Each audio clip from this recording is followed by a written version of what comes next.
Muy buenas noches, que el Señor les bendiga. Perdón por el retraso, pero ya estamos aquí al aire, gracias al Señor.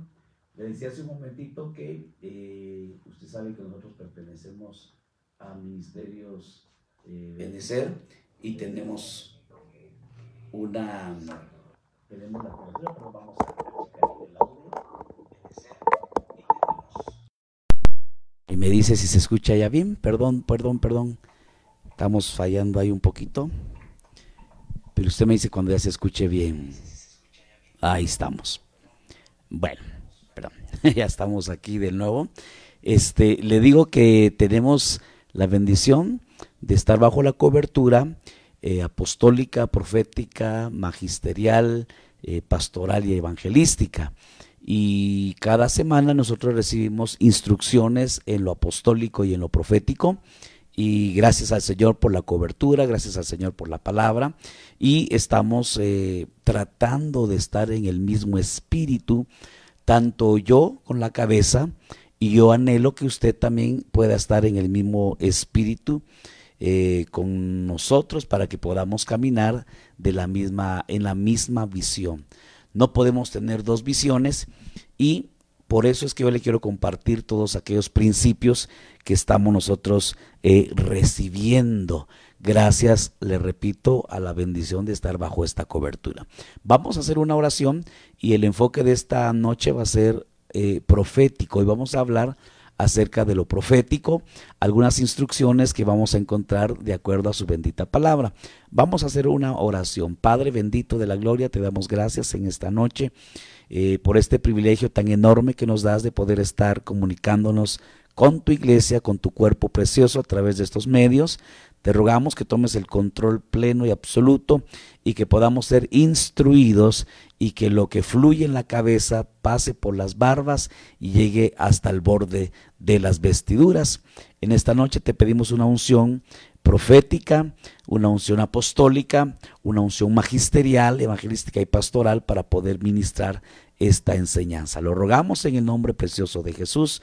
Amén, amén y amén. Que el Señor le bendiga. El tema de esta noche se llama el racimo profético y quiero empezar de lleno leyéndole lo que dice Isaías capítulo 65 y verso número 8. Leo la versión de las Américas. Así dice el Señor: como cuando se encuentra mosto en el racimo y alguien dice, no lo destruyas, porque en él hay bendición, así haré yo por mis siervos para no destruirlos a todos. Mire qué palabra más preciosa la está diciendo el profeta Isaías. Y yo quiero que dialoguemos en esta noche. Está abierto la plática en el chat de la transmisión, así que si usted tiene dudas, si tiene aportaciones, pues vamos a estar dándole abordar lo que usted quiera comentar. Pero note lo que está diciendo aquí el profeta. Así dice el Señor, como cuando se encuentra mosto en el racimo. Note que el mosto es figura de la llenura, de la plenitud del Espíritu Santo, pero llama poderosamente la atención que el mosto no está en la uva, sino que el mosto está en el racimo. Y oiga lo que dice la Escritura: no lo destruirás, porque en él hay bendición. Entonces pregunto en esta noche, ¿en dónde hay bendición? Hay bendición en el racimo. ¿Qué es un racimo? Pues un racimo no es una uva, dos uvas, sino un racimo es un conjunto de uvas. Entonces, basados en este versículo, podemos indicar que ¿dónde hay bendición? Esto lo sumaríamos al Salmo 133, mirad cuán bueno y cuán delicioso es habitar los hermanos juntos en armonía, pero en este caso, como lo estamos enfocando a manera profética, entonces diríamos que la bendición profética no está en lo individual. ¿Qué quiere decir esto? Que no está en un profeta nada más la bendición profética, sino la unción, la bendición profética está en el racimo de uvas. Y llama la atención que la iglesia en el principio dice Hechos capítulo 2 y verso número 13 en la versión Reina Valera 1602, dice: mas otros burlándose decían que están llenos de mosto. Note entonces que la iglesia en el principio comenzó, valga la redundancia, en una llenura de mosto. Y así como empezó la iglesia, seguramente así va a terminar, con una llenura gloriosa del Espíritu Santo bajo el poder de la unción profética. Entonces, aquí ya tenemos dos principios. Principio número uno, que la bendición está en el racimo. Y número dos, que la iglesia en el principio comenzó llena de mosto. Amén. Bueno, sigo en esta hora. En la escritura entonces existe en el Antiguo Testamento, usted sabe que había un mover profético muy fuerte. De hecho, todo el Antiguo Testamento, de los 5 ministerios, el apóstol, el profeta, el evangelista, el pastor y el maestro, el ministerio que tenía el liderazgo en el Antiguo Testamento eran los profetas. Al profeta acudía el rey para solicitar su auxilio. Al profeta acudía aquel hombre que había perdido sus asnas. Al profeta acudía todo aquel que tenía cualquier duda delante de Dios. Él era el que tenía el oráculo de Dios. Pero hay una gran diferencia entre los profetas del Antiguo Testamento y los profetas del Nuevo Testamento. Y esto lo vamos a encontrar a la luz de los versículos que vamos a ir encontrando. Entonces, esta noche vamos a hablar acerca de 7 profetas que están en el Nuevo Testamento. Esto para aquellas personas que no creen en el ministerio profético. En el Nuevo Testamento por lo menos vamos a encontrar 7 profetas con nombre, más otros que estaban sin nombre. Por ejemplo, las hijas de Felipe, se recuerda que profetizaban, eran profetas esas hijas, y no mencionan sus nombres en la escritura. Pero por lo menos en esta noche vamos a abordar a estos 7, a este racimo. Este racimo consta de 7 profetas, y usted y yo queremos estar moviéndonos en la unción profética. Casa y familia Maranata, tiene que estar bajo la unción profética. Usted y yo nos tenemos que mover bajo la unción profética.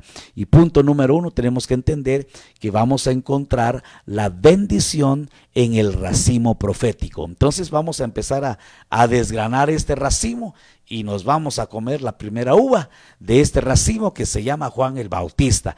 Y veamos qué dice la escritura acerca de Juan el Bautista. Como está escrito en el libro de las palabras del profeta Isaías: voz del que clama en el desierto, preparad el camino del Señor y haced derechas sus sendas. Encontramos entonces en la figura de Juan el Bautista algunas características bien importantes para que esta noche las podamos analizar. Y si quiere, veámoslas aquí juntos. Dice que es una voz que clama en el desierto, y note que su mensaje principal es preparar el camino. Entonces decimos que la unción profética tiene que ver con preparar el camino. ¿Qué es el camino? Es obviamente nuestra forma de andar. Obviamente es nuestra forma, nuestras actitudes, las cosas que nosotros practicamos. Entonces la unción profética, a la manera de Juan el Bautista, tiene que ver con preparar nuestra forma de caminar. Entonces, ¿cómo nos surge la unción profética? Porque necesitamos cambiar esa forma de caminar. Y no sé si usted me dice amén en esta noche, pero si somos honestos delante del Rey de la Gloria, si no ofendemos de pensamiento, ofendemos con nuestras palabras, y si no ofendemos con nuestras actitudes, entonces tenemos que cambiar. Entonces, número 1, en la figura de Juan el Bautista, es un varón que tiene que ver con preparar el camino para la venida del Señor. Y oiga, dice que hay que hacer derechas las sendas. Veamos entonces las características de Juan el Bautista. No voy a leer todos los versículos, pero usted me va a creer y usted va a estudiar en su casita y lo que estamos diciendo. Bueno, Juan el Bautista es un puente entre la ley y la gracia. Usted sabe que cuando Jesucristo vino a la tierra, Él vino en el tiempo del Antiguo Testamento. Aunque está escrito Mateo, Marcos, Lucas y Juan, están escritos en el Nuevo Testamento. Todo lo que aconteció ahí fue parte todavía de la ley. El Señor no vino a abrogar la ley, sino el Señor vino a cumplir la ley. Entonces Juan el Bautista es una especie de puente entre la ley del Antiguo Testamento y la gracia del Nuevo Testamento. Tenemos que entender eso entonces, que nosotros, esa es una gran diferencia. Los profetas del Antiguo Testamento caminaron, se condujeron bajo la ley. Nosotros ahora tenemos que estar bajo la unción profética de la gracia. Número 2, Juan el Bautista, su predicación era preparación del camino para la venida del Señor. Entonces, la unción profética también tiene que ver con el anuncio de que Cristo viene pronto.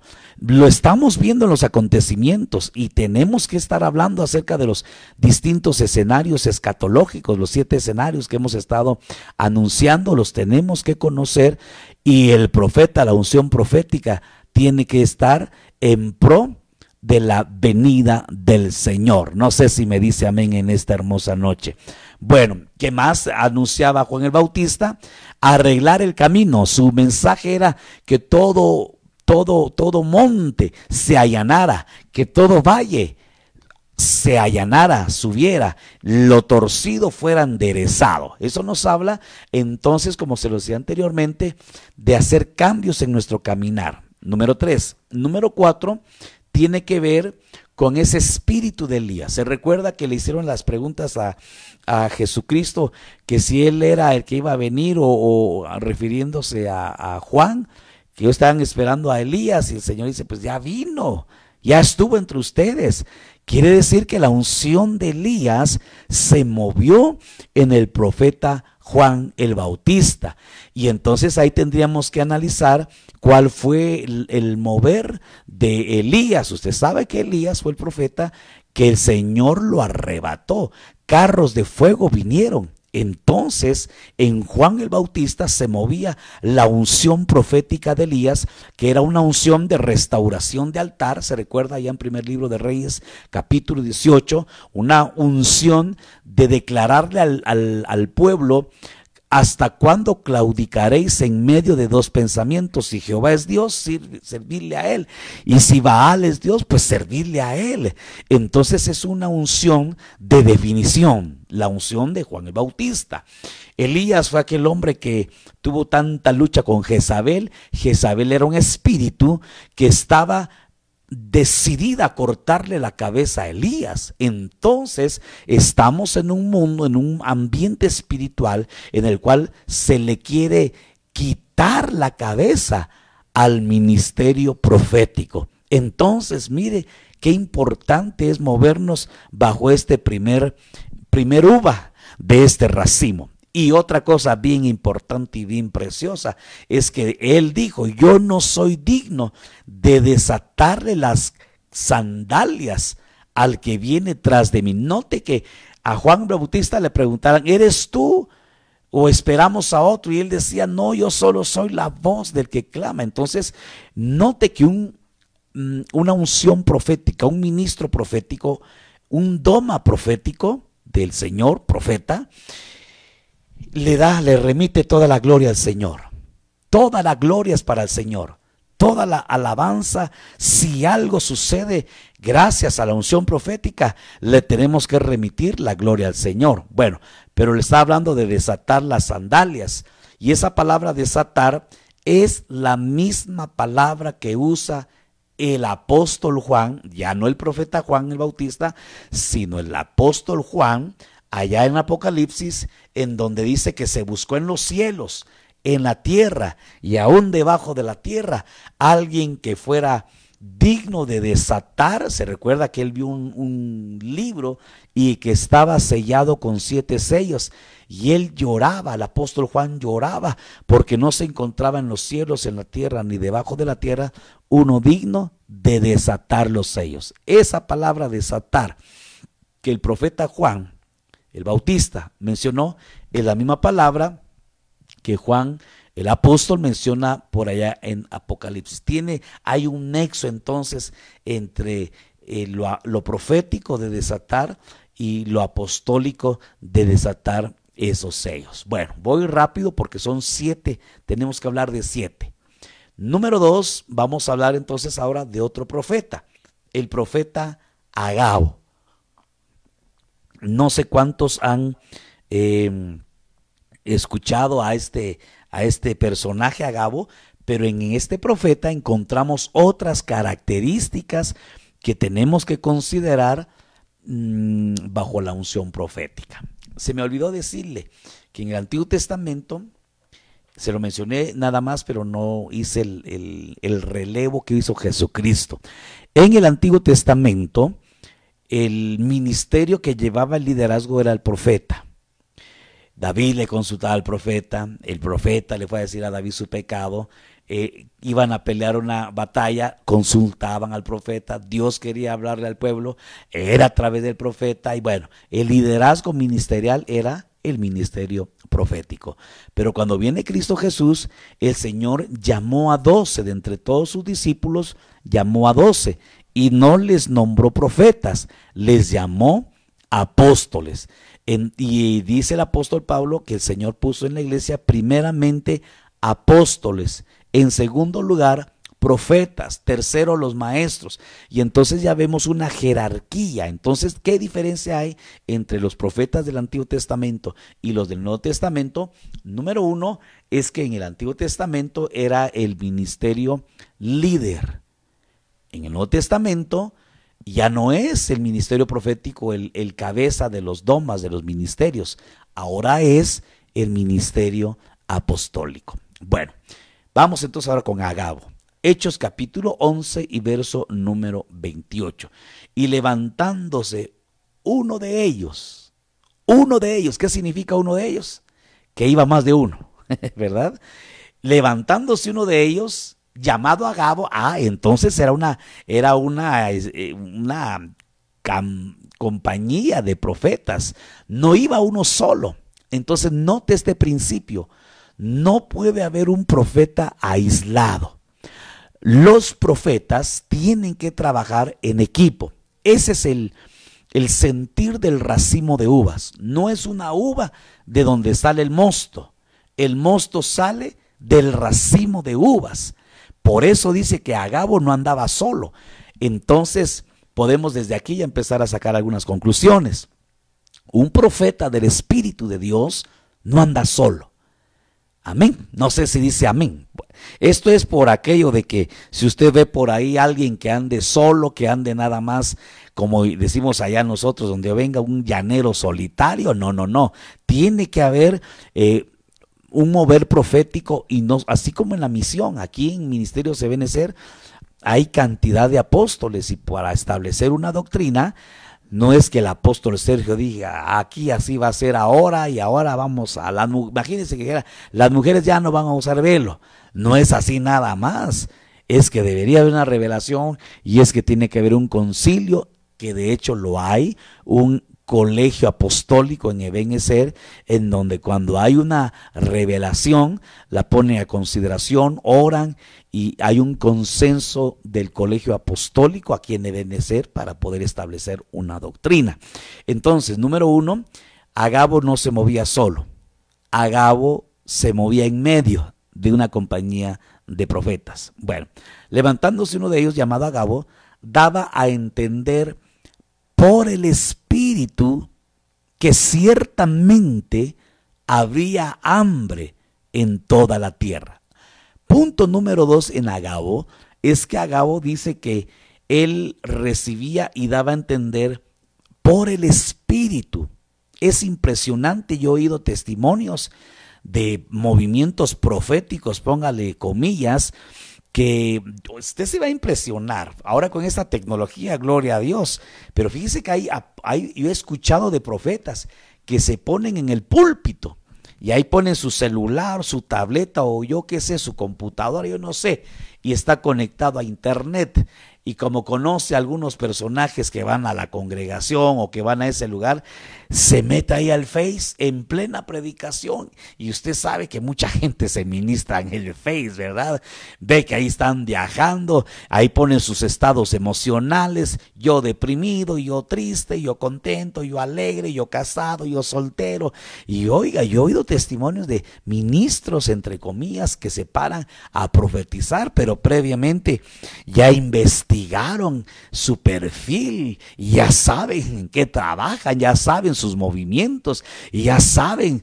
Imagínate ahí a la gente que se le ocurre poner ahí, le permite a Facebook compartir su ubicación. Sí, dice usted, y viene el falso profeta, ¿verdad? Y dice, tú que vienes de Liverpool, así te dice el Señor. Imagínese, hermano, así quien no va a creer.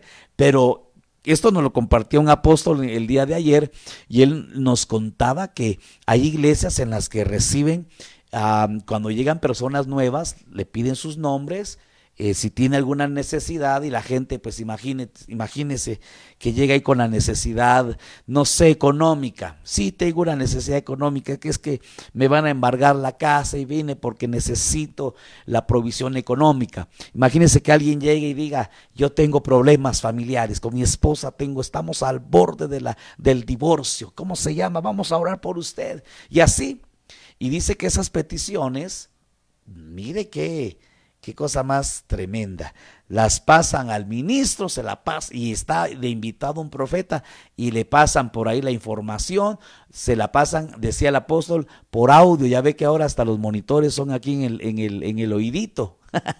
Imagínense, ahí le dicen, ¿qué crees? Aquí vino un hombre que dice que se va a divorciar y se llama fulano de tal. Imagínense, así, Señor me está mostrando que aquí vino fulano de tal y tiene un problema de divorcio. Así te dice el Señor a la hermana. Imagínense, ese mover es totalmente de la carne, totalmente humano, terrenal. Pero no, característica 2 de Agabo es que todo lo que dice, lo dice por el Espíritu, en el Espíritu y por el Espíritu. Y dice que él dijo en el Espíritu que iba a haber una gran hambre en aquella tierra. Y esto ocurrió durante el reinado de Claudio. Entonces quiere decir que otra característica de Agabo es que se cumple lo que se está profetizando. Porque de repente hay siervos, los mal llamados profetas de hoy en día, que dicen que dijo el Señor, Dios nunca dijo, y nunca se cumple lo que según dijo. Y ay, Dios santo, entonces hay un gran problema, ¿verdad?, entre lo que dice que dijo, no lo dijo en el Espíritu y no se cumple. Entonces, tercer característica, se cumple. Cuando un profeta es del Espíritu, se cumple lo que él ha establecido o ha hablado de parte de Dios. Entonces veamos algunas características. En resumen, de Agabo. Agabo no va solo, trabaja en equipo. Lo que dice, lo dice en el Espíritu. Número 3, la palabra que él da tiene su fiel cumplimiento. Y otra cosa bien importante, no le puse aquí el texto, me va a usted perdonar, pero en el mismo libro de los Hechos dice que Agabo llegó a cierto lugar en donde el apóstol Pablo había dejado su cinto. Y no sé si recuerda que la escritura dice que él llegó y agarró el cinto. Y lo agarró y dijo, así dice el Señor, así va a ser el Señor con el dueño de este cinto cuando llegue a Jerusalén. Le estaba anunciando al apóstol Pablo, porque ese cinto era de Pablo, lo que le iba a ocurrir allá en Jerusalén. Pero note, el Señor, capítulos antes, si no estoy mal, creo que es el capítulo 20, ya el Señor le había anunciado al apóstol Pablo que él iba a padecer allá en Jerusalén. ¿Qué significa esto? Que un profeta no tiene que guiar al pueblo de Dios. Esto es bien importante. Un profeta no guía al pueblo de Dios. O dicho al revés, el pueblo de Dios no se tiene que guiar por profecías. Las profecías solamente son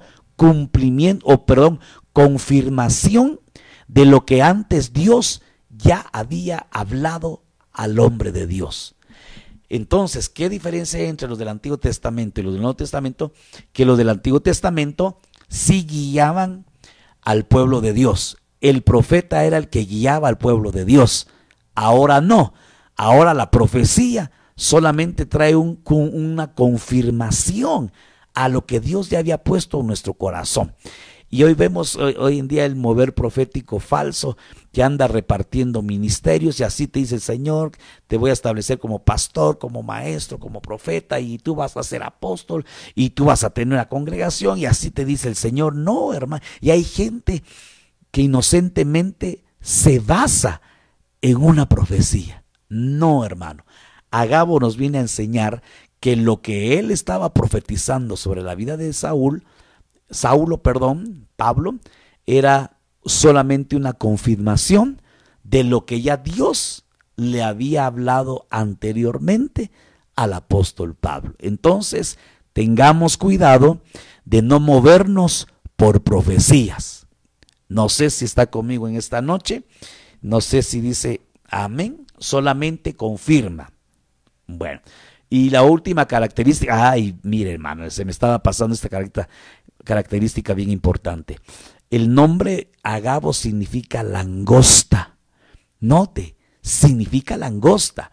Y esto nos da a entender que en el Antiguo Testamento, usted sabe que allá a Faraón le llegó una plaga, la plaga de la langosta. ¿Qué era lo que hacía la plaga de la langosta? Devorar la cosecha. ¿Qué significa esto? Que la unción profética, a la manera de Agabo, su función es terminar de cosechar lo que se sembró en Egipto. Hay gente que dice: mire, hermano, ¿por qué será que antes yo no era cristiano y pues me iba bien? Solo me convierto al evangelio y mi economía me empieza a escasear, mi salud me empieza a faltar, en la casa empiezan a haber problemas, en la iglesia tengo problemas, en el trabajo tengo problemas. ¿Sabe por qué? Porque se tiene que terminar de cosechar lo que se sembró en Egipto. Entonces, la unción profética, a la manera de Agabo, es que se tiene que terminar la cosecha de lo que se sembró en Egipto. Aunque no sea muy agradable, pero tiene que terminar, tenemos que terminar de cosechar lo que sembramos en Egipto. No sé si dice amén, esto como que no es muy agradable al oído, ¿verdad? Pero es muy necesario. Bueno, ya llevamos 2 y llevamos 26 minutos. Nos faltan ¿cuántos? 5, ¿verdad? Porque son 7. Le dije que íbamos a hablar un racimo de 7, pero ya van 2, ya avanzamos 2. Aquí nos vamos a echar 2 juntos. Mire, está Judas y Silas. Eran 2 profetas, aquí nos vamos a echar 2 de un solo. Recuérdese que Judas viene de Judá, y Judá tiene que ver con la alabanza. Entonces es un profeta que tiene que ver con alabanza. Pero veamos cómo actuaban estos 2. Hechos capítulo 15, verso 32 y verso número 33. Siendo Judas y Silas también profetas, oiga, Judas y Silas también eran profetas, y aquí se confirma nuevamente que no andaban solos, andaban por lo menos los 2, ¿verdad? Por lo menos aquí andaban 2, dice que también eran profetas en plural, sin duda habían más profetas. Note cómo la iglesia comenzó en un mover profético, y estos 2 andaban juntos. ¿Qué hacían estos 2 profetas? Aquí dice la escritura que exhortaron y confortaron a los hermanos con un largo mensaje. ¿Qué significa esto de largo mensaje? Ellos estaban predicando la bendita palabra de Dios. Entonces un profeta está ligado íntimamente a la palabra de Dios. No es posible que hayan profetas que profeticen solamente de su corazón, sino que tienen que profetizar conforme a la palabra de Dios. 2 cosas hicieron ellos a través de la palabra. Nota que no estuvieron ellos condenando, porque hay gente que piensa que la función de un profeta es señalar el pecado, aunque sí, porque ya lo vimos en Juan el Bautista, que él tenía que enderezar el camino, y si estás practicando este pecado, si sigues practicando así, te vas a quedar mejor, enderézate. Pero la función de un profeta no es como se tenía en el concepto hace poco, incluso, de un policía del cielo. Imagínate que te digan: va a venir a predicar el profeta. Y recuerdo que la vez pasada que estuvimos allá delante de un profeta, hasta la mirada, ¿verdad? Y a uno piensa, no, ya me está pasando rayos láser de plano, ya sabe que estoy pensando, Dios mío, de plano, Dios le está revelando lo que hice en la mañana, y santo Dios, peor si vio lo que estaba haciendo yo ahí debajo de las cobijas, Dios mío, lo que estaba haciendo en el internet. Y entonces hay gente que tiene miedo creyendo que un profeta es una especie de policía que anda buscando ahí quien no lleva el cinturón puesto y a sacarle ahí, ¿verdad?, la mochada. No. Estos profetas exhortaron y confortaron a los hermanos con un largo mensaje. Verso 33. Y después de pasar allí algún tiempo, fueron despedidos en paz por los hermanos para volver a aquellos que los habían enviado. Los profetas, usted está viendo aquí, tienen que ser enviados. Y para ser enviados, obviamente, tiene que haber, dice la Biblia, que sobre un alto hay otro más alto, y sobre ese alto hay otro más alto. ¿Para qué? Para vigilarlo. Entonces aquí vemos que hay una sujeción, un espíritu de sujeción en el ministerio profético. Si tú quieres moverte bajo la unción profética, o te vas a mover o ya te estás moviendo, debes de tener este principio muy marcado en tu esencia. Tienes que ser enviado. No puedes estar ahí profetizando por aquí, profetizando por allá, haciendo actos proféticos por aquí, por allá. No, tienes que ser enviado. Y si eres enviado, esto significa que tiene que haber una autoridad sobre ti. Entonces, como le estamos hablando a la iglesia, tú tienes que tener cuidado, iglesia amada, de aquellos profetas, pseudoprofetas, que se mueven solos. Tú tienes que saber, ¿tiene cobertura? ¿Fue enviado? ¿Sabe su autoridad que está aquí? ¿Sabe su autoridad lo que está profetizando? ¿Sabe estos mensajes? Y si no te está exhortando o no te está confortando, entonces esos mensajes el profeta no viene a condenar. Si el Señor mismo no está condenando, cuando llevaron a aquella mujer que fue encontrada en pleno acto del adulterio, estaban ahí los legalistas, los fariseos, con piedras, y desde el menor hasta el mayor dice que empezaron a arrojar sus piedras, cuando el Señor dice, el primero, el que esté limpio de pecado, que sea el primero a arrojar la piedra. Y cuando se queda solo la pecadora con el Señor, el único que estaba en esa escena, y no solo en esa escena, el único que estaba en toda la tierra, ¿qué le digo en la tierra? En todo el universo, con esa mujer pecadora que tenía la autoridad para condenarla, le dice, ¿dónde están los que te condenan? Yo no te condeno, vete, eso sí, ya no vuelvas a pecar. Entonces la está liberando. Note entonces que los profetas, su función es exhortar y confortar. Y esta palabra exhortar me llama la atención porque también significa animar. Oiga, exhortar no es regañar. Es que me regañó. No. La unción profética no regaña, exhorta. ¿Qué es exhortar? Animar. Hechos capítulo 15, verso 32 en la versión del 60. Y Judas y Silas, como ellos también eran profetas, consolaron. Oiga, la exhortación tiene que ver con consolación. Entonces, olvidémonos que una exhortación es una jalada de oreja. Es que me exhortó. Exhortar no es regañar. Amén, no sé si dice amén. Me exhortó y usted pensó que eso era exhortación. No es. Usted no lo tiene que regañar nadie, hermano. Exhortar sí, ¿qué es exhortar? Lo van a animar, lo van a consolar, le van a decir, te caíste, pero ánimo, sigue adelante, sigue porque lo que falta es poco y el Señor está contigo, y a lo mejor te van hasta dar palabra de profecía y te van a animar y vas a decir, gloria a Dios, y me arrepiento. Jamás la profecía va a venir para condenar. Acuérdate que la profecía es para exhortar, consolar y edificar. Si no hace ninguna de esas tres cosas, tú tienes la autoridad de no recibir esa profecía. Amén.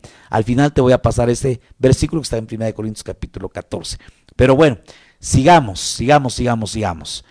Esdras capítulo 5 y verso 1. Mire, estamos hablando de Judas y de Silas. Veamos cómo dice en el libro de Esdras capítulo 5 y verso número 1. Cuando los profetas Ageo y Zacarías, hijo de Ido, profetizaron a los judíos que estaban en Judá y en Jerusalén en el nombre del Dios de Israel que estaba sobre ellos. Oiga, profetizó Ageo y Zacarías, profetizaron juntos. Qué lindo, hermano, que haya una compañía de profetas, o que por lo menos se muevan dos profetas y que vayan y que los dos profeticen al mismo pueblo. Qué lindo, hermano. Entonces, esto nos confirma que la bendición no está en una uva. La bendición está al trabajar en equipo. Y aunque aquí estamos dando el enfoque profético, esto se aplica también en los servidores, en las áreas de servicio. Tenemos que hacer equipo, lo que hemos estado hablando de la sinergia de Dios. Tenemos que trabajar en equipo. Dice la Biblia que el que se aísla, su propio mal busca, ¿va? Entonces tenemos que tener cuidado, tenemos que trabajar en equipo, ancianos trabajando en equipo, áreas de trabajo, trabajando en equipo, matrimonios trabajando en equipo, hermanos trabajando en equipo, hermanos biológicos, hermanos espirituales, ministros trabajando en equipo, profetas trabajando en equipo. Qué lindo, hermano, porque allí hay bendición. Entonces, Efesios 2:20, esto está lindo, mi hermano. Los profetas, junto con los apóstoles, participan en el establecimiento de doctrina, pero no es solo el profeta el que establece la doctrina, es juntamente con el apóstol. Oiga lo que dice Efesios 2:20, edificados sobre el fundamento de los apóstoles y profetas, siendo Cristo Jesús mismo la piedra angular. Entonces, note que hay un trabajo muy ligado a la unción apostólica. Por eso es muy importante que un profeta esté bajo la sombra apostólica. No sé si dice amén. Entonces, usted que a lo mejor va a tener contacto con algún profeta, es que vino un profeta y me dio palabra. Momentito, chequemos a la luz de la palabra si el tal es un profeta de Dios, porque vamos a ver más adelante que hay un falso profeta dentro de este racimo. Le cuento que hay un falso. En Jesús, en su discipulado había un falso. ¿Cómo no iba a haber un falso en medio de estos 7 profetas, este racimo? Entonces, en resumen, Judas y Sila, número 1, no trabajan solos. Número 2, exhortan, es decir, consuelan, animan. Número 3, establecen doctrina juntamente con apóstoles, no en lo individual. Número 4, son enviados. Y número 5, recuérdense que le dije que Judas significa Judá y Judá significa alabanza. Tiene que haber una participación, un fluir en medio de la alabanza en la restauración del tabernáculo de David. Esto lo hemos explicado en los discipulados de alabanza, no voy a ahondar en esto, pero sí es muy importante. Acuérdense que cuando estaba Josafat y llegó el profeta de Dios, pidió a un tañedor para crear un ambiente, una atmósfera. ¿Por qué? Porque Dios habita en medio de la alabanza. Entonces, profetas tienen que ver con la restauración del tabernáculo de David, con alabanza. Si lo vemos más práctico, tienen que estar en la alabanza, tienen que ser parte activa de la alabanza. Bueno, sigamos. ¿Qué tiempo va, mi amado? Porque aquí no me... Hoy sí termino. Ya vamos hablando de 4, ¿verdad? No hay quinto malo. 4, 4, ¿verdad? Vamos a hablar ahora de Bernabé. Hay unas traducciones que lo traducen como Barnabás. Bar significa hijo y Nabás significa profecía. Oiga, Hechos capítulo 13, versos 1 y 2. En la iglesia que estaba en Antioquía había profetas y maestros. Note, plural, había profetas y maestros. Aquí vemos una sinergia entre lo profético y lo magisterial. Como primer lugar menciona a los profetas, entonces obviamente el primero en mencionar, que es Bernabé, también es un profeta. Si empezó diciendo que hay profetas y maestros, y el que está escribiendo Hechos es Lucas, que es una persona instruida, es una persona educada, es una persona que le escribe a Teófilo y le dice que en el primer tratado y que en este segundo tratado él investigó, entonces es una persona es un médico, Lucas es un médico, es alguien preparado, alguien que tiene instrucción. Y entonces él menciona profetas y menciona primero a Bernabé, menciona a Simón, menciona a Lucio, menciona a Manaén y menciona a Saulo. Entonces a Saulo lo tenían como un maestro. Mire, Bernabé y Saulo, usted sabe que ellos hicieron viajes misioneros, Bernabé y Saulo, pero bueno. Entonces dice que mientras ministraban al Señor y ayunaban, el Espíritu Santo dijo: apartadme a Bernabé y a Saulo para la obra a la que los he llamado.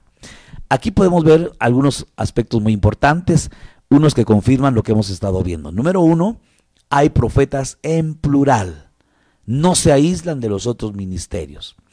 Número dos, dice que ellos recibieron en el Espíritu. Número dos, esto confirma lo visto anteriormente, son movidos por el glorioso y bendito Espíritu de Dios.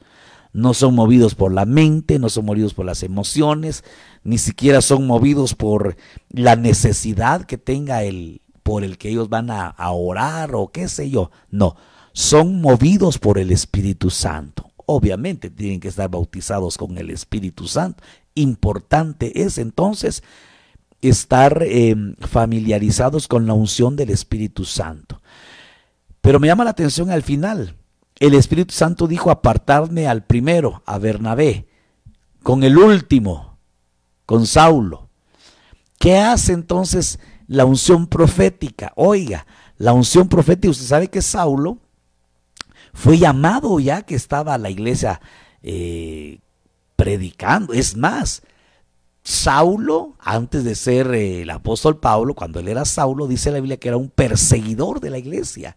Y él andaba, tenía hasta cartas para ir a matar a los que seguían el camino. Es más, él iba atrás de los cristianos, él iba atrás de la iglesia, matando cuando se le aparece el Señor. ¿Qué quiere decir esto? Que Bernabé pues ya era un ministro con tiempo en la iglesia, en tanto Saulo era alguien que apenas estaba incorporando. La conversión de Pablo está en Hechos capítulo número 9 y aquí estamos en el 13. Entonces lo que está haciendo el profeta con Pablo, es que lo está integrando. Entonces la unción profética integra, no divide. Que voy a hacer un discipulado yo solito, no. Por eso es que usted nos ve que aquí en Maranata, pues, que va a haber un desayuno de damas, pues vamos todos, hasta, no somos damas, pero ahí estamos de metiches, ¿verdad? Que va a haber de jóvenes, ahí estamos, no son jóvenes de aquí ni jóvenes de allá, son todos. Y cuando hayan actividades ya que se pueda presencialmente, primero Dios, y hayan retiros, tenemos que estar todos integrados al cuerpo de Cristo. La unción profética es integración, no es dividir. Por ahí hay profetas que llegan a iglesias a dividirlas. Si ahí te llega alguien y te quiere decir que el Señor te dijo esto y aquello, y el espíritu es dividir, eso no viene de Dios. Bernabé y Saulo, aparten a Bernabé y a Saulo para la obra que los he llamado. Qué lindo, hermano. Entonces a los recién convertidos hay que integrarlos. La unción profética es integrar. Que se bautizaron, hermano, integrémoslos. No los estamos integrando. Ay, entonces, hermano, no estamos bajo esta unción profética. Unción profética, unción de racimos. ¿Dónde está la bendición? ¿Dónde está el mosto? El mosto está en el racimo. El mosto está en la unidad. Por eso, hermano, yo he oído gente que dice, no, ¿qué cree, hermano? Ya no me voy a congregar. Recuerdo que un hermano me dijo hace años, hermano, a mí me dijo el Señor que ya no me congregara. La ley, a ver qué Señor, porque en mi Biblia dice que no hay que dejar de congregarse, porque algunos así lo tienen por costumbre. Yo le dije, pero si el Señor te lo dijo, entre mí dije, saber qué Señor, ¿verdad? Pero dije, si es Dios, ahí yo no me meto. Cuando alguien me dice, así me dijo el Señor, créame que yo ahí sí ya no me meto, hermano. Usted me dice, Dios me dijo que hiciera tal y tal cosa. No, pues Dios te lo dijo a ti, a mí no me lo dijo, pero si a ti te lo dijo, a ti se te va a demandar.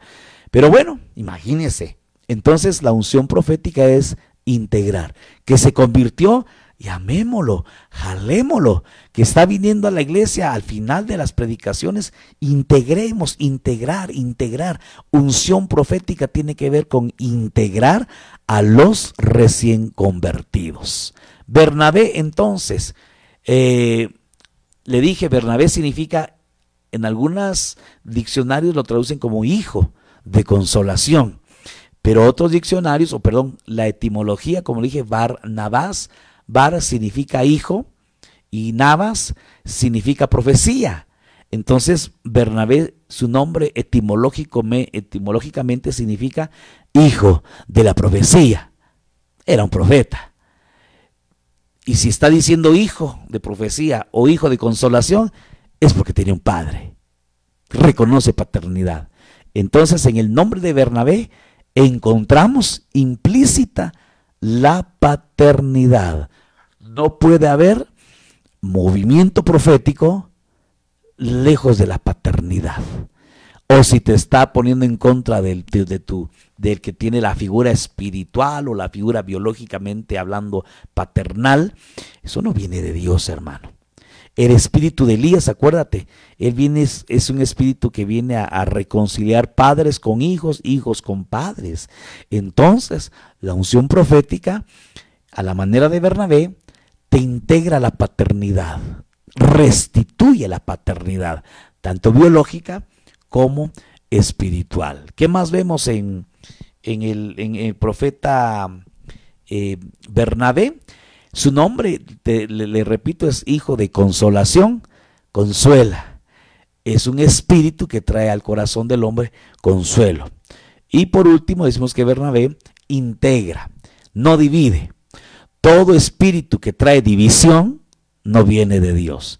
Es más, la división viene del reino de las tinieblas, del diablo, que el Señor lo reprenda esta noche. Reprendemos desde ya entonces todo espíritu de división en esta congregación, en el nombre poderoso y bendito de Jesús. Ya vamos avanzando. 46, sí, todavía. Voy cálida. Mire, voy corriendo, hermano. Que Dios nos bendiga. No hay preguntas, solo amenes, amenes, y amenes, y amenes, y más amenes. Por ahí decía mi esposita, qué delicado, hay hermanos que andan profetizando por donde sea, sin autorización de su cobertura. Amén, cielo, así es. Bueno, aquí yo lo quería hacer a manera de discipulado, porque hay mucho que hablar de esto, y espero en Dios que usted lo está viendo, que esté anotando, sobre todo en las tablas de su corazón, que no es nada más de que yo agarro y profetizo porque se me antoja. Hemos estado hablando del avivamiento a la manera de Ahod, que es un avivamiento en el que se hacen actos proféticos, pero esos no tienen que estar aislados. Usted ahorita está viendo un parámetro, instrucciones, ¿verdad?, de cómo se mueve la unción profética. Gloria a Dios. Fuera en el nombre de Jesús, dice mi hermanita Lisbeth. Bueno, ahora mire, Bar Jesús. Le dije, ¿qué significa Bar? Hijo. Bar Jesús, ¿qué significa? Hijo de Jesús. Había un profeta que se llamaba Bar Jesús. Solo con el nombre, ¿qué diría usted? Pase adelante, qué lindo nombre. Es hijo de Jesús. Es cristiano. Y es profeta. Bienvenido, profeta. El que le dé un vaso de agua a un profeta, recompensa de profeta. Adelante, Bar Jesús. ¿Y qué cree? ¿Qué cree con el Bar Jesús? Veamos mejor la Biblia. Hechos capítulo 13 y verso número 6. Después de haber recorrido toda la isla hasta Pafos, encontraron a cierto mago. Oiga, era un mago, un falso profeta, judío. Hermano, cuando yo oigo la Biblia, judío, ¿qué es un judío? Uno del pueblo de Israel. Es decir, era un cristiano, pues, pongámoslo contemporáneo, digámoslo así, era mago. Pero profetizaba, o era un falso profeta, pero adentro de ese profeta falso se movía un espíritu de magia. Era judío y era llamado hijo de Jesús. La gran hermano, entonces no habrán en las congregaciones unos Bar Jesús, unos cristianos hijos de Jesús, como no, si están profetizando, pero tal vez con un espíritu, en este caso, de magia. La hermano, qué terrible, ¿verdad? Entonces, tengamos muchísimo cuidado, ¿verdad? Aquí mi hermanita Pau dice, es un falso profeta. Amén, mi hermanita. Bar Jesús es un falso, pero con nombre de verdadero. Y nacido, digámoslo así, dentro del pueblo de Dios. Que esto a mí se me hace bien delicado. Verso 9. Entonces Saulo, llamado también Pablo, aquí ya está ejerciendo el apóstol Pablo ciertas funciones ministeriales. Dice Pablo, lleno del Espíritu Santo, fijando la mirada a aquel, hermano, yo me imagino una mirada, hermano, una mirada, pero él lleno del Espíritu Santo, definitivamente era una mirada llena de la unción del Espíritu de Dios sobre aquel Bar Jesús. Hermano, se puede levantar en un culto, en un movimiento espiritual, en una administración, se puede levantar un Bar Jesús profetizando. Ay, Dios mío, ¿cómo no? Pero a ver, al final el versículo que le pongo ahorita, pero qué bueno, hay un Bar Jesús, pero qué bueno, hay un Pablo lleno del Espíritu Santo, que fijando los ojos en él, dice el verso 10, le dijo, tú, ¿cuál hijo de Jesús? Hijo del diablo, al hermano. Le encontró 4 características. Número 1, aunque se llame hijo de Jesús, aunque se llame cristiano, es judío. ¿Y eso que tiene? Eso no garantiza nada. Va a la iglesia, no garantiza nada. ¿Hijo de quién es? Hijo del diablo. Wow, hermano, viene la jerarquía apostólica. Tú, hijo del diablo. Yo estoy lleno de Espíritu Santo, pero tú estás lleno de todo engaño y de fraude. En otras palabras, estás lleno de engaño. Hay falsos profetas que están llenos, ¿cómo no? Pero de engaño. Y de la abundancia del corazón habla la boca. Y si están profetizando, a lo mejor con un espíritu de engaño. Qué terrible es esta unción profética, mi amado. Número 4, enemigo de toda justicia. O sea, lo que menos quería hacer era lo que estaba escrito en la palabra. Es decir, hay un montón por ahí que hacen cosas que están fuera de los parámetros que nos establece la bendita palabra de Dios. En otras palabras, tiene que tener doctrina. El profeta tiene que conocer la palabra. ¿Cómo te vas a atrever tú y yo a hacer actos proféticos fuera de los parámetros de la palabra de Dios? Necesitamos urgentemente conocer la bendita palabra de Dios.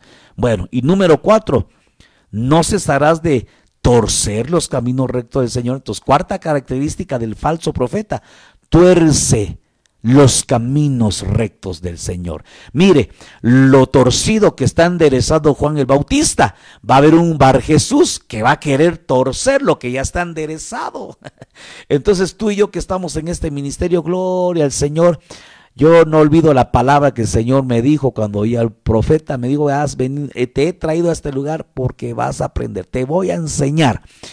Y hermano, vaya, si no estamos aprendiendo, tal vez no aprender letra, sino aprender en la activación, la habilitación, la sinergia de los ministerios en esta congregación. A eso hemos venido aquí a Ministerios Ebenecer, a ser activados, a ser equipados, a ser habilitados en los fluires de los 5 ministerios. Qué lindo, hermano. Entonces, lo que estaba torcido, los Juanes Bautistas se enderezan, pero los Bar Jesús empiezan a torcer porque están llenos de engaño, porque son hijos del diablo y porque no tienen doctrina. Entonces, amado y amada, tú que quieres y aunque no quieras, nos tenemos que mover bajo la unción profética. Tenemos que conocer la doctrina.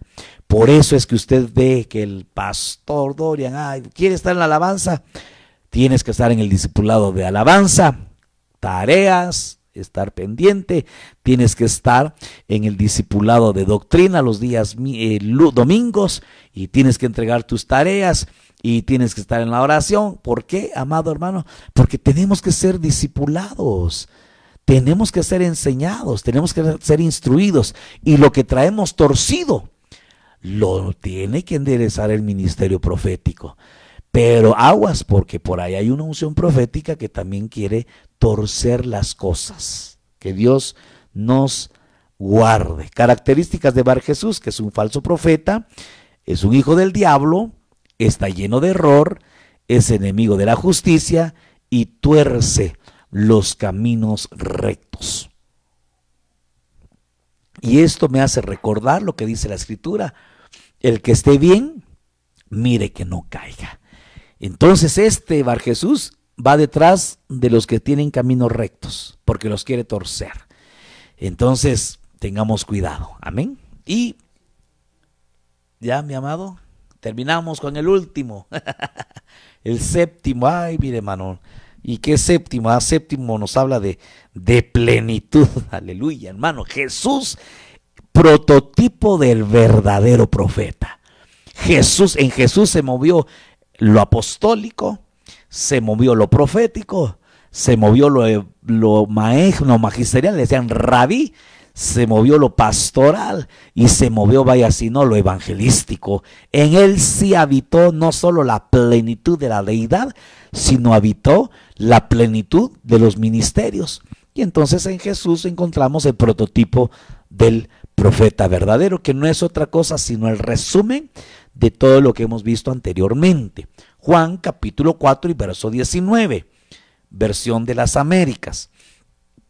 La mujer le dijo: Señor, qué lindo, qué lindo, qué lindo reconocer el Adonai, el señorío de Jesús. Señor, me parece que tú eres profeta. ¿Por qué le dijo esta mujer samaritana: me parece que tú eres profeta? ¿Sabe por qué? Porque no la condenó. Le reveló su pasado. 5 has tenido. Le reveló su presente. Y el que ahora tienes, ay Dios, ese no es tu marido. Pero no la condenó. No la señaló, sino todo lo contrario. Le abrió el corazón. Una función preciosa de la unción profética es que abre el corazón. No forza que, ¿verdad que estás en pecado? Confiesa tu pecado, arrepiéntete, dobla tus rodillas, porque si no. Simplemente yo me imagino, ¿quieres agua? ¿Veniste al pozo por agua? Ven, Dios te va a dar un agua que si tomas esta agua ya nunca más vas a tener sed. Y esa mujer dijo: wow, pero si no traes cántaro, pero yo necesito de esa agua. El hombre, el cristiano, necesita del agua de vida para que cuando la tomes ya no tengas sed jamás. Ya, mira, esa mujer tuvo 6 intentos de felicidad con hombres. ¿Te imaginas tener 6 maridos? No, 5 maridos. La hermana, ¿qué dirían de la samaritana en su colonia? ¿Qué dirían de la samaritana en su casa? ¿Qué dirían? Yo no sé si se fue invicta con los maridos, pero que a cada uno le ha dejado un hijo, o no sé. ¿Qué dirían sus hijos de su mamá? Un hijo por aquí, otro hijo por allá, otro hijo por allá. Es mamá samaritana. Pero este profeta Jesús no le fue a señalar su pecado, sino le fue a ofrecer el agua. Si tú tomas de esta agua, ya no vas a estar mendigando el amor del A, del B, del C, del E, del F, del G. No, te voy a dar un agua que si tú tomas de esta agua, ya no vas a tener la sed del amor de la tierra. Ya no vas a tener la sed del que te estén reconociendo los hombres. Ya no vas a tener sed de que te estén aplaudiendo los hombres, sino vas a saciarte, porque el que te va a aplaudir es el Señor, te va a dar de esa agua. Cuando tú tomes esa agua, se te va a ir la sed de la tierra. Y entonces esa mujer le dice, yo creo que saboreando esa agua le dijo: tú eres profeta, porque le estaba ministrando espíritu y vida a través de esas palabras. Qué lindo, hermano. Y entonces usted sabe la historia de la samaritana, el profeta con una unción evangelística. Acuérdate cuando hablamos de esto, Jesús con la unción profética, con la unción profética, pero unción evangelística, le ministró con profecía, con dones de revelación, le ministró un espíritu de evangelismo, que aquella mujer fue a Samaria y empezó a predicar. Ahí hay un hombre, ahí hay uno que me ha dicho todo lo que soy. Mire qué predicación.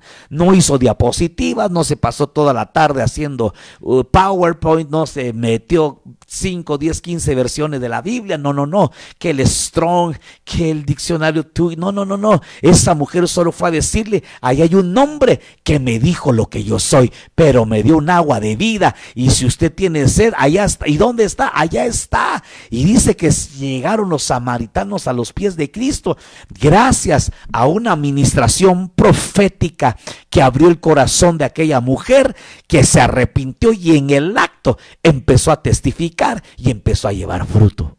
A ver si no necesitamos esa unción profética, hermano. Qué lindo, ¿verdad? No llegó con tanta fanfarria, simplemente 5 maridos has tenido y el que ahora no tienes ese es el tuyo. Y yo te voy a dar de un agua que si tú la tomas ya no vas a tener sed jamás. Ah, bendito, bendito el Señor Jesucristo, hermano. Yo necesito esta unción profética que transmite vida. Entonces veamos en Jesús, resumen, y con esto termino. Y aunque usted no lo crea, vamos a terminar en una hora. Exhortación, 1 Corintios capítulo 4 verso 3. Son 7 puntos en resumen que concluye perdón, valga la redundancia, que resumen toda la plática de esta noche. Esos 7 racimos, o ese racimo con 7 uvas, a excepción de Bar Jesús, pero tiene 7 características para que usted los vaya viendo, los verdaderos profetas y esta unción profética que necesitamos realmente en nuestra vida. 1 Corintios 14:3, exhortación, consolación, edificación. Toda palabra profética en forma de palabra de profecía o te exhorta, o te consuela, o te edifica. Pero imagínate que se levantara de los hermanos que profetizan y que dijeran, así dice el Señor, hoy voy a borrar de tu nombre el libro de la vida. La hermano, eso, no, el Señor no está condenando. Palabra que venga a condenar tu vida no viene de parte de Dios. No sé si dice amén. Anote estas 7 cosas: exhortación, consolación, edificación. Lo encontramos en 1 Corintios capítulo 14 y verso número 3. Bueno, veamos en Hechos 15:32. La unción profética no te guía, solamente trae confirmación a tu vida. Grábate estos principios en tu vida, para que cuando haya una profecía aquí, o te la hayan dado por allí, tú sepas discernir si es o no es de este racimo de uvas de donde hay bendición según la palabra de Dios. Número 3, el ministerio profético, la unción profética te va a integrar al cuerpo ministerial. Si es que eres ministro, si es que eres pueblo, te va a integrar al cuerpo de Cristo, siendo partícipe de la congregación, de los cultos, del servicio, y etcétera, ¿verdad? Entonces, no te divide. La unción profética no divide. La unción profética integra, suma, añade. Número 4, en 1 Corintios capítulo 14 y versos 24 y 25, usted va a encontrar ahí que la gente cuando ya entra a una iglesia, dice, y empieza a oír que otros empiezan a hablar en lenguas, no va a recibir ningún provecho. Pero si escucha palabras entendibles, se lo estoy parafraseando, dice que su corazón se va a abrir. Entonces, una característica de la unción profética es que te va a traer convicción al corazón y te va a permitir que se abra tu corazón. No a que te cierres, sino a que se abra tu corazón, para que la mano poderosa de Dios, mano de sanidad, mano de restauración, mano de restitución, vaya sobre tu vida y arranque lo que tenga que arrancar. Número, bueno, no es 5 porque llevo 3, 4, 5, 6. Séptima es que activa. Y esto lo encontramos en Romanos capítulo 1 y verso número 11. Entonces aquí están las 7 características de un ministerio profético a la manera del Nuevo Testamento. Repito, exhorta, consuela, edifica, confirma y no guía, te integra y no te divide, te trae convicción al corazón y te trae una activación. Es una de las funciones del ministerio profético. Hemos terminado esta noche y yo quiero hacer una oración en la cual podamos activar esta unción profética en en nuestras vidas, ¿verdad? Y cuando digo en nuestras vidas no me refiero solamente en lo particular, en lo personal, sino aquí en Familia Maranata, en los cultos, que se active la unción profética, que en tu casa se active y te habilites en la unción profética. Vamos a cerrar nuestros ojos y vamos a pedirle al Rey bendito de la gloria que esta noche su unción profética caiga sobre nuestras vidas. Ahí donde estás, si puedes levantar, pues tienes libertad. Y si estás con alguien, dile: permíteme, quiero recibir mi bendición. Y a lo mejor estás haciendo cosas del quehacer, cosas del trabajo, no importa. Ponle un momentito pausa, levanta tus manitas y oremos al Rey bendito de la gloria. Padre, yo vengo en el nombre bendito de Jesús a rogarte porque seamos cristianos, hijos tuyos, siervos, que seamos la esposa a la manera de Ruth, que se fue a humillar a los pies de Booz, a decirle: extiende tu manto sobre mi vida. Esta noche yo vengo a extender el manto profético sobre Familia Maranata en el nombre poderoso de Jesús. Y si han habido palabras de profecía que no han estado de acuerdo a estos principios, yo le vengo a quitar poder y autoridad en tu cuerpo, Señor amado. Si ha habido gente, hermanos, que por una profecía han dirigido y han tomado decisiones en su vida y no ha sido necesariamente tu voluntad, Señor, yo te pido que haya un perdón, Señor, un arrepentimiento por haber seguido la voz del hombre y no haber sido guiados por tu Espíritu Santo. Te pido, Señor, que a través de esta enseñanza venga una unción magisterial sobre tu iglesia y una unción profética activando los dones de profecía, todos los dones que tienen que ver con revelación, pero sobre todo la unción profética. Queremos ser una iglesia profética, Señor, una iglesia que se mueva bajo esta unción. Te lo pido en el nombre precioso de Jesús, Señor, y que podamos hacer actos proféticos, pero de acuerdo a tu bendita palabra. Que lo hagamos bajo cobertura, que lo hagamos en equipo, que lo hagamos conforme a tu bendita palabra y que lo hagamos, Señor, exhortando, guiando, edificando, trayendo consolación, bendito Dios, en el nombre poderoso y bendito de Jesús. Lo rogamos, lo suplicamos y lo sellamos para gloria tuya en Cristo Jesús. Amén, amén y amén. Que el Señor le bendiga. Preciosa familia, nos vemos mañana en el tema familiar. Yo creo que Dios nos va a bendecir. Que descanse, bonita noche y nos vemos primero Dios con el favor del Señor. Amén y amén.